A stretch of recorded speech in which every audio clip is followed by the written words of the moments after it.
Hi, my name is Stephanie Holmberg, and today we're going to be learning how to play Shadows, Heroes, and Monsters. Shadows, Heroes, and Monsters is a competitive PvPvE deck building / hybrid collectible card game for 2 to 3 players. Each player chooses a hero, and using a unique combat mechanism, contends with other players' heroes and a monster while managing resources needed to strengthen their hero. To set up, find the 12 monster cards that have this back. There are 3 different monster levels. After shuffling them, draw 1 monster card from each level. Place these 3 cards face down in the middle of the table with level 1 on the top, level 2 in the middle, and level 3 at the bottom. Return the rest of the monster cards to the box. Also, shuffle these 19 monster action cards and place this deck next to the monsters. Place the market board in the middle of the table with the side matching the number of players face up. In this video, we will set up for 2 players. Then take out the item cards. These cards have this icon on the back side of the card. Item cards with a green back are basic items, and orange backs are market items. Shuffle each item deck separately. Then draw a number of green-backed basic item cards equal to the number of players, plus 1. So in this case, we draw 3 basic items and put them aside for now. Return the remaining basic item cards to the game box. Then take the orange-backed item cards and place the shuffled deck face down next to the market board and draw cards to fill the market board slots. Organize the Shadow Stone, Experience tokens, Gold tokens, Stun tokens, and Bounty cards and place them in reach of all players. Now, determine who the first leader will be. Each player rolls a dice, and whoever gets the highest result takes the leader card and places it on the player's side. This player is the leader in the first round. In this game, there are 4 heroes, and each has their own starting deck. Starting with leader, a player chooses 1 hero and that hero's skill card. The icon in the upper right corner of the hero card matches the hero's icon on their skill cards. The back side of my hero card also has a list of the hero's skill cards. For example, if I choose Roland as my hero, I make sure that I have all the skill cards on the list with matching Roland's icon. If this is your first time playing this game, we suggest playing with only 2 players. When selecting heroes, 1 player should choose between Ati or Akintunde, and the other between Roland or Eras.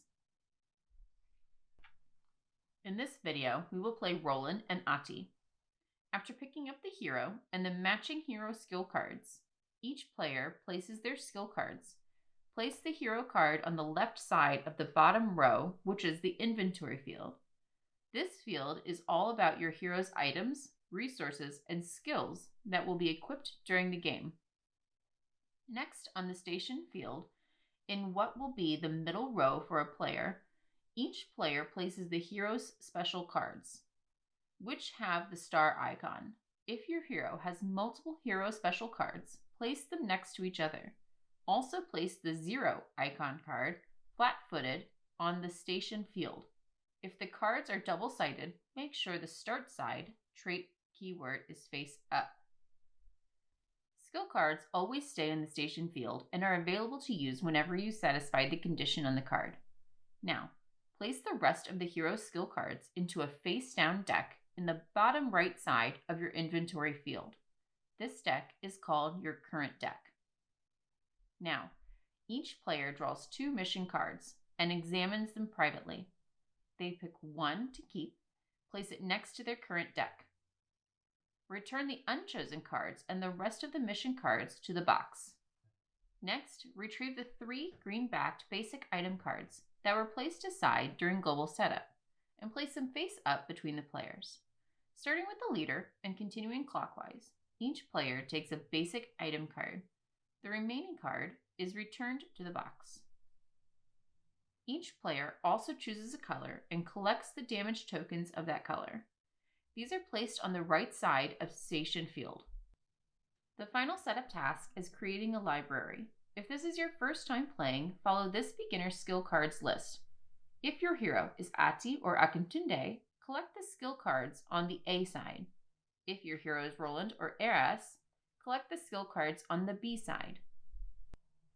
In this two-player game, the player playing Roland takes B-side neutral skill cards, and the player playing Ati takes A-side neutral skill cards. Each player places this stack of cards next to their hero card. This deck is called a library. If this is not your first time playing, follow the instructions in the rulebook to make a skill pool using the included booster packs. After setup, each player's field should look like this. Now, reveal the level 1 monster, and you are ready to play. In Shadows, Heroes, and Monsters, players compete with each other and a monster at the same time. Whoever collects the most Shadow Stones in the process wins the game. In order to collect Shadow Stones, players need to either buy items or study new skill cards. When a player pays the cost of an item with gold tokens, they equip the item card and collect 1 Shadow Stone. When a player pays 3 experience tokens, they acquire a new skill card from their library and 1 Shadow Stone. Players may also gain Shadow Stones by satisfying their secret mission or by defeating certain monsters. Each hero has a unique combination of stat points: strength, tech, magic, and health. These stat points can be enhanced by equipping items to your hero. When a player studies a new skill card from their library, they may add any skill card to their current deck. But a player cannot use the skill card if their hero doesn't meet the stat requirements.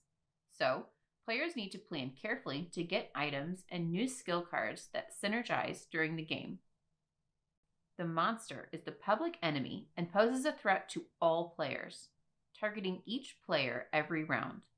The monster's potential actions are listed on the monster card and are activated by the monster action cards. Each monster action card will trigger the matched symbol on the monster's card's chart. A monster card is its own entity, just like your hero card, and has its own health points. Each player uses their own different color of damage tokens. If 2 players place 3 damage tokens like this on a monster card with 5 health points, the monster is not defeated. The monster is defeated when one player places a number of damage tokens of their color greater than or equal to the monster's health points. That player earns the reward listed on the monster card. We will go over how the monster action cards work later when we discuss combat. The game is played over a series of rounds. Each round is broken up into 6 phases, starting with the Team-Up phase. The Team-Up phase is resolved by the player holding the leader card for that round. For the first action, the leader chooses between experience tokens or gold tokens. After the choice, all players receive 1 of the chosen tokens. This first action is skipped for the first round. For the second action, the leader draws a number of monster action cards equal to the number of players. In this 2-player game, the leader draws 2 monster action cards. The leader examines both cards privately and places one of these cards face down in front of each player's combat field, indicating the first action the monster will take against the player in this round. Each monster action card has 1 or 2 icons. When the player reveals the monster action card, the player follows the matched icon on the monster card. In this case, attack. Deal 2 damage. Monster uses 3 different traits: attack, response, and spell. Attack deals damage to a target. Response blocks damage from an attack, and spells may do direct damage or have other effects. The leader's ability to assign monster action cards can be a big advantage, as they can assign the most beneficial card in front of themselves and plan their skills actions accordingly. For example, if the leader player wants to defeat the monster quickly, putting a response trait in front of you is probably not a good idea, because it blocks the damage when you attack the monster. Now it's the plan phase. The players simultaneously examine the skill cards in their current deck and secretly select the cards for their hand for the upcoming combat phase. Before selecting skill cards, players should check the hand size. The hand size starts as 3 and it is increased 1 per defeated monster. At the beginning of the game, no monster has been defeated yet, so the hand size is 3. After the first monster is defeated, then the next round, all players have a 4-card hand size. When the second monster is defeated, the hand size becomes 5. Once all players have examined their current deck and selected a number of cards equal to the hand size, they return the remaining cards face down to the current deck space and wait for all players to be finished with their selections. Now we've reached the combat phase. Starting with the leader and continuing in clockwise order, each player may play a card in their hand matching the current initiative step, or they may pass for that step. On the skill cards, there is an initiative step number on the left top corner telling you when this card may be played. Starting with the leader, each player uses all their number 1 skill cards, then passes, allowing the next player to use all their number 1 skill cards. Once all players have passed, the leader takes a turn to play all their number 2 skill cards, then passes, and the next player takes a turn playing all their number 2 skill cards. If a player has more than 1 card with the same initiative step number, organize them in sequential order, playing the first card face up and the following cards face down. These cards may then be used one at a time. Once a card is fully resolved, a player flips the next card face up. During your turn, you always have a choice not to use the skill card if it is not beneficial to use it. If you decide not to use the card, you can discard it back to the current deck instead of playing it. Some cards have 2 numbers like this, assemble a team skill. You may play this card during initiative step number 1 or 2, your choice. When you play a skill card and put it down in front of your field, you may wonder how to use it. The center of each card has a keyword in this font. This is the trait of the card, which defines the rules of how to play the card. There are some important traits that need to be known before starting the game. Self. Self trait ability is only for your hero. The ability of this card cannot be used for others. Spell. Spell trait ability is a direct effect. If this ability causes a target to lose health, the damage hits the target directly unless the target uses a skill card with a specific ability to block a spell. Also, if a spell targets the monster, this skill doesn't cause a monster action card to be resolved unless otherwise noted. Predict. When you use a Predict trait card, you attempt to guess the initiative step number of 1 or more cards that an opponent may hold in their hand. The choice of numbers for the guess is indicated next to the arrow symbol here. In this case, you must choose between number 4 or 5. You could say, I think you have 4, or just say 5. When your guess is correct, the opponent simply verifies with an answer like, I have it, or no, I don't have number 4. The opponent doesn't need to show their card because the opponent will use the card in the same round. If your guess is correct, you follow the trait ability below. A player cannot predict the same number on the same opponent more than once in a given round. For example, if someone predicted 4 to me, they or another player cannot predict 4 to me again. Predict trait is a direct effect like spell. When the opponent uses one on you, the only way to avoid the predict trait effect is to not pick initiative step numbers 4 or 5 in your hand. Some cards have both initiative numbers 4 and 5, like this search card. If you hold this card, no matter if the opponent picks numbers 4 or 5, the opponent's guess will be correct. Attack. Attack trait is the main ability that deals damage to a target with health points. In this case, there is a monster and an opponent's hero. When you use an attack card, announce the damage amount and the target. If the target is the opponent's hero, the opponent has 4 options to choose from to manage this attack trait damage. First, take the entire damage from the attack. If the opponent's flat-footed card is start side up, the opponent may trigger that card's ability and flip it to the dodge side. The opponent places their own damage tokens on their hero card. If it's 3 attack damage, then 3 damage tokens are placed on the hero card. Second option is using shield points. These points are found on certain skill cards like they are here. As long as the shield points are on the field, other than the stunned area, and not broken, that is, not already used, they are available to use for the opponent's entities such as a creature, object, or hero in the opponent's field. In this case, the opponent may use any number of shield points to block an equal amount of attack damage targeting their hero. When the opponent uses shield points, the opponent places their own damage tokens to mark the used shield points, indicating that shield points as broken and unable to block further damage. Remember, shield points are only for blocking attack damage, not damage caused by spell or predict actions. Third option is to use a response trait.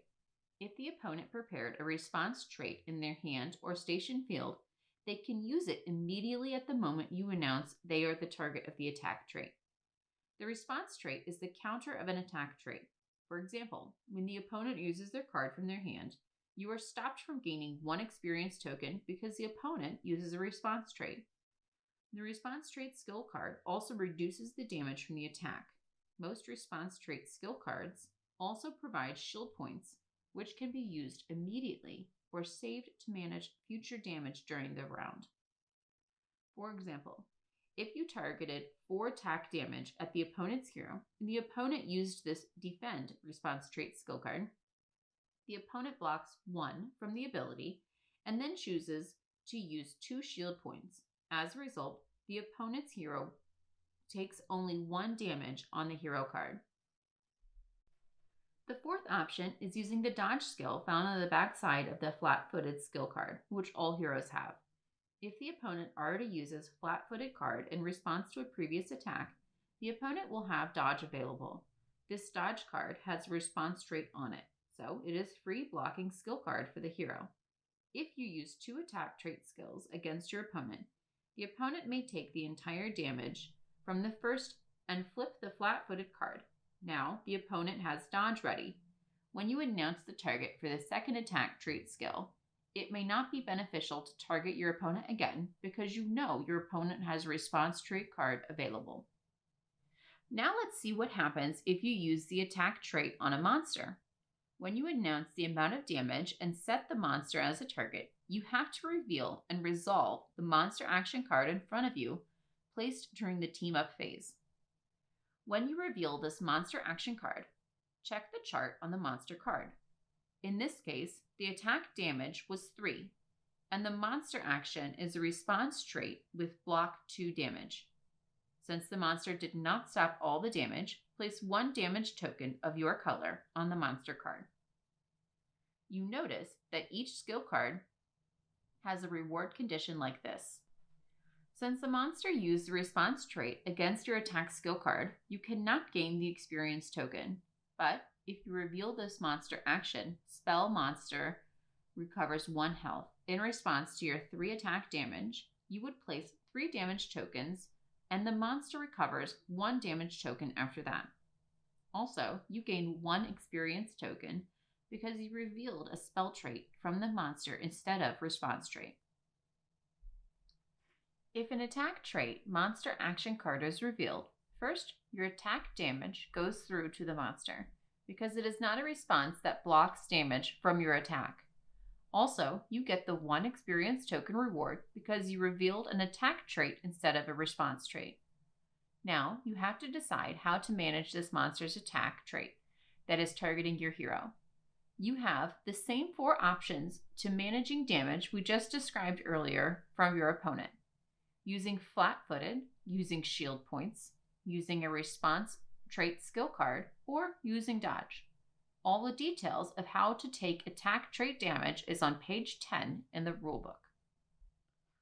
If you use more than 1 attack trait skill against the monster, you must reveal a new monster action card from the top of the monster action card deck after each attack skill. So, if you use double slash and bash targeting the monster, you must reveal 3 monster action cards because double slash has attack times 2 and the bash has 1 attack trait. The first monster action is set up by the leader during the team up phase, so you may already know what it is or have some idea what it is, depending on the leader's tendencies during the previous phase. But after the first monster action card, you are taking a risk since other monster action cards will be revealed randomly from the deck. Response. The response trait is the counter to the attack trait.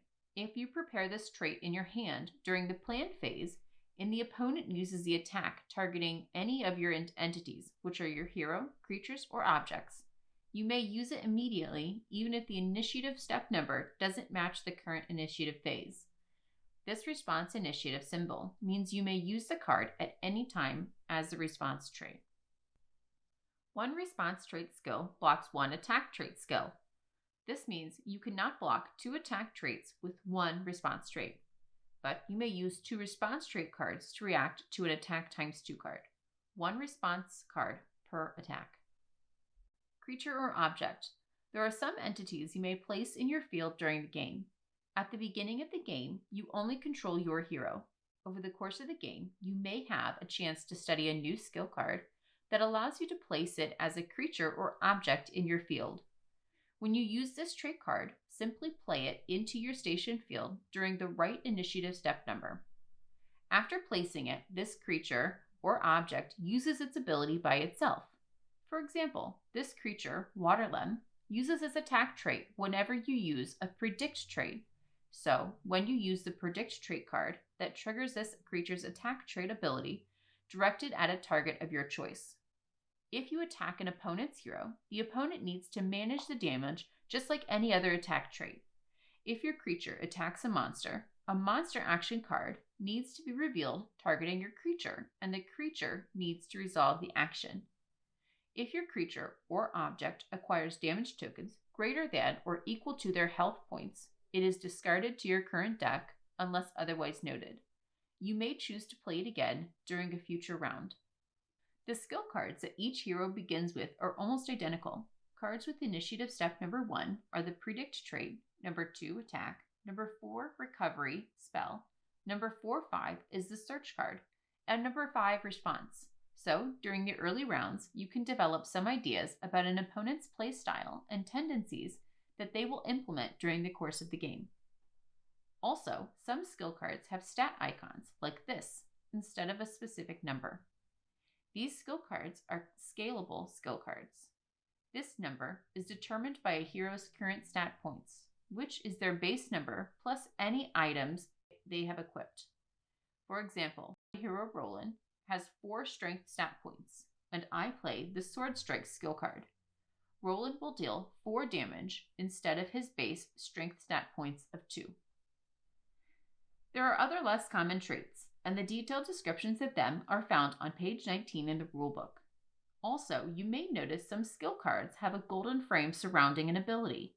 These are active abilities. As long as a boxed ability is on your field and its condition is satisfied, the ability is available to use. For example, this flat-footed card is ready to use if you take the full damage from 1 attack. And Roland's Hero Special skill card, Song of Roland, has a condition that if your current health is 1 or 2, the card effects will be triggered. And this creature has number 2 attack. Deal 3 damage to a target. Number 4 spell. Recover 1 shield point in any of your fields, which means this creature may use these abilities by itself, using attack during initiative step number 2 and using spell during initiative step number 4. In the combat phase, the players use their skill cards in sequence by initiative step number. Number 1 for leader, number 1 for the next player, and then number 2 for leader and number 2 for the next player. Once all players complete their step number 2, players must check the monster action card that was placed during the team up phase. Sometimes the monster action card is still not revealed because the player didn't target the monster with an attack trait. Starting with the leader, Each player must reveal and resolve this card if it is still face down, targeting the player's hero. So, even though the player doesn't bother the monster at all, one monster action card set up by the leader during the team up phase will be revealed and resolved no matter what. During the combat phase, if a player's hero receives damage tokens greater than or equal to their health stat points, that hero is knocked down. The knockdown reward or penalty depends on which situation a player finds himself in. If you cause another player's hero to be knocked down, you gain 1 experience token, 1 gold token, and 1 bounty card from the supply. Also, if that player has any bounty cards on their field, count how many and gain that number of gold tokens. Now, if your hero is knocked down by another player's actions, a monster action, or even your own action, you follow these 3 steps. First, you lose either 1 experience token or 1 gold token from your field, your choice. Second, if you are knocked down by another player, discard all bounty cards that you have on your field.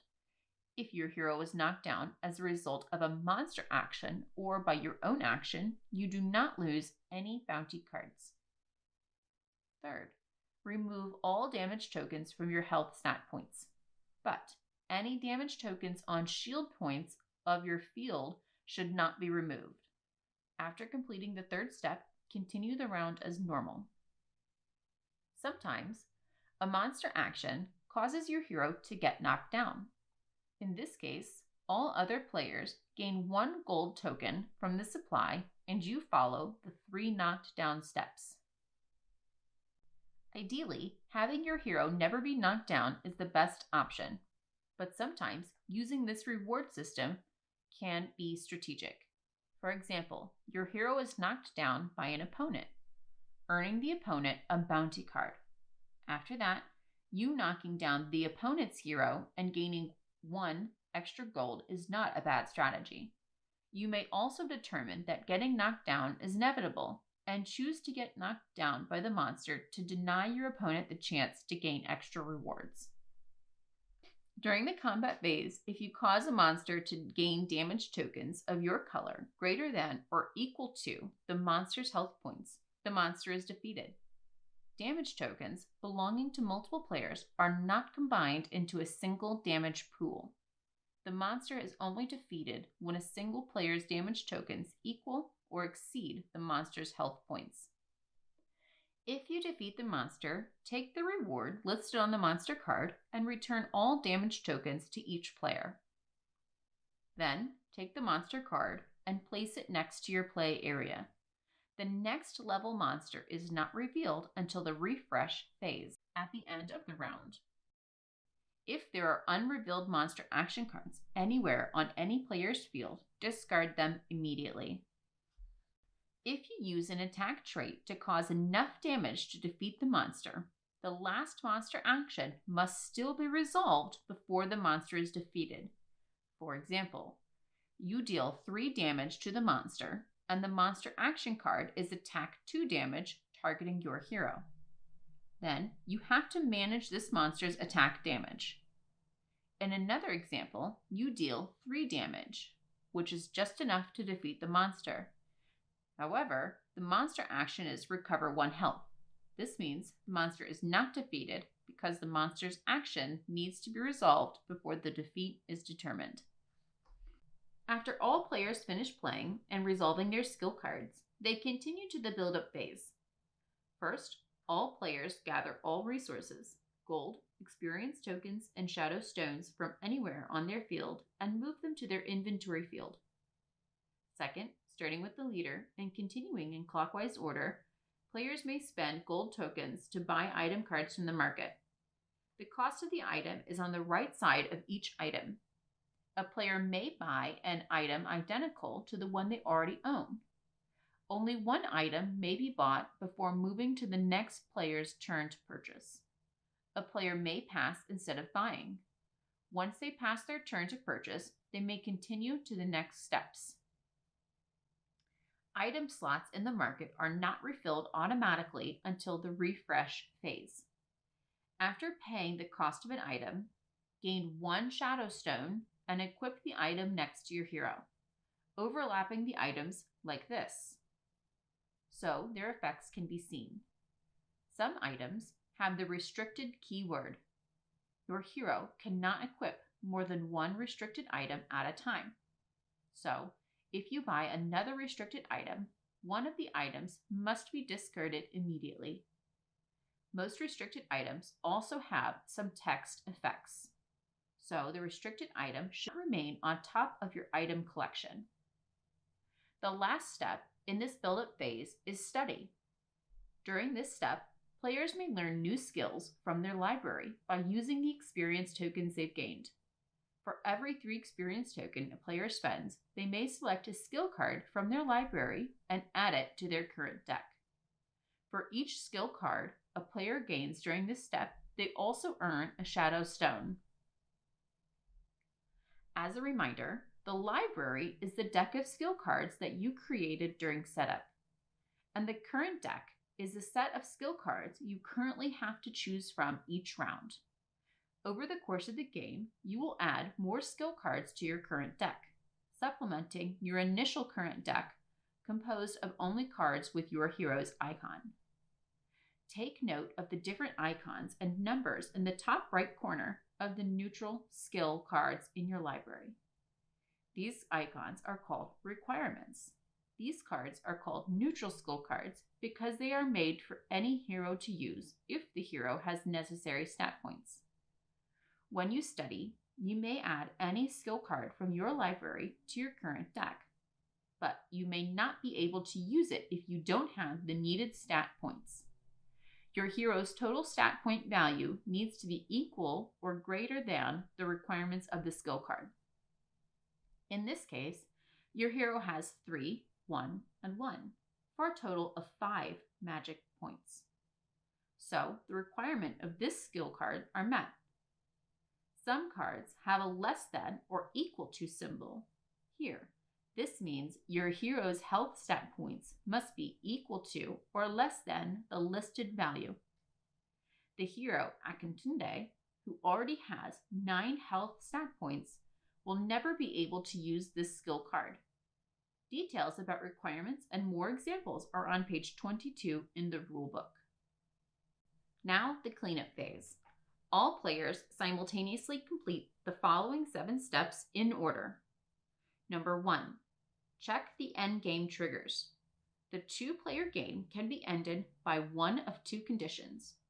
A player has 9 shadow stones, or a player defeated the level 3 monster. If a condition is triggered, players immediately move to the victory section, which we will go over later. Number 2. Remove damage tokens from the combat field. During the round, you may use damage tokens on skill cards for ease of managing damage. Something like this, or marking broken shield points like this. Shield points on inventory or station fields cards are not recovered automatically, but the shield points on the skill cards that you placed in the combat fields are removed during this step. You may also use damage tokens to identify how many times you've used once per round trait. These damage tokens are removed as well. Number 3. Return all skill cards that you used this round on the combat field to your current deck, so they are available to use in the next round. Any skill cards in your stunned area without a stun token are returned as well. But if any skill card has a stun token on it, this card is moved to the stunned area. Number 4. If you have skill cards in the stunned area, remove 1 stun token from each card in the stunned area. Then, during the next cleanup phase, you may return the skill cards that have no stun token to your current deck. Number 5. Some players have their dodge card face up. These players follow the dodge skill card ability to recover 1 health on their hero and flip the card back to the flat-footed side. Number 6. All monster action cards should be moved to the discard pile face up. If there are any monster action cards with this text, shuffle all discarded monster action cards back into the deck. Number 7. Finally, the player with the leader card passes it clockwise to the next player. This player will be the leader for the next round. Make sure all players have finished their cleanup phase and continue to the refresh phase. If there is no active monster on the table, reveal the next level monster card and shuffle all discarded monster action cards back into the deck. If there are any empty slots in the market, refill them with the items from the deck. If the market has more items than slots, discard the most recently added items. After all the phases, players start a new round, repeating the phases starting with the team-up phase until the end game is triggered. The number of rounds may differ every game depending on the play style and the use and flow of resources during the game. During the game, there are multiple ways to get resources, but the most common way to gain experience and gold tokens is by strategically using the skill cards at the proper time and against the right target. Each skill card that you are using has a small mission. For example, if you use this attack trait card to a target who doesn't have a response trait, that means it is guaranteed that you gain 1 experience token. Another example, if you are the leader and set up the monster action card in front of you, you know this card is spell instead of attack trait as the leader.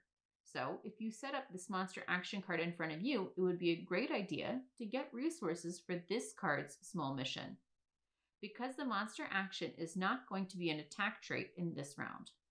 So prepare to use the skill cards carefully. Getting 1 resource could determine whether or not you are the winner at the end of the game.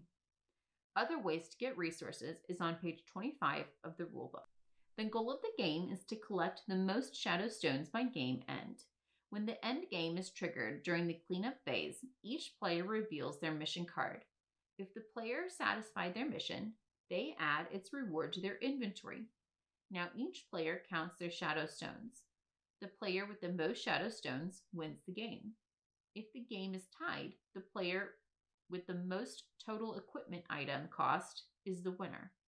If the game is still tied, the player with the most unspent experience tokens is the winner. If you are not familiar with all the phases, steps, keywords, or rewards, place the included aid cards next to you. This will provide you with reminders and give simple guidelines, including the major symbols on specific cards. If you have any questions about particular keywords, refer to the rulebook for more detail. I should also mention there is an advanced way to play against a player who has their own base game. Since this game has a collectible card game aspect, you may customize your own skill pool. The details for this variant are in the rulebook. That's everything you need to know about playing Shadows, Heroes, and Monsters. If you have questions about specific rules, please refer to your rulebook or see below for the link to our website if you need to contact us. I'm Stephanie from Kun Games. Thanks for watching.